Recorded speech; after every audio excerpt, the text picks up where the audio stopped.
Pakcik. Pakcik sakit badan? Sakit badan lah. Di tempat yang betul pakcik. Sini kita orang buat urut. Jom masuk. Okey, jom bawa pakcik jom. Pakcik masuk. Cantik ya tempat ni. Memang cantik pakcik. Servis kita pun cantik. Okey. Bawa pakcik sekarang. Masuk sini. Bawa pakcik ya. Masuk. Tak tahan sakit ni. Masuk. Aduh, dah tua kecil-kecil tak nak mampu. Dah tua macam orang. Masuk. Kau ajar agak mulut kamu ni. Pakcik sakit apa pakcik? Sakit belakang ni. Belakang.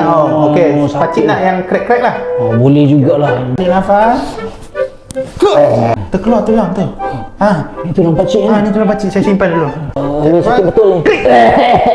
Tarik kuat-kuat. Lepas.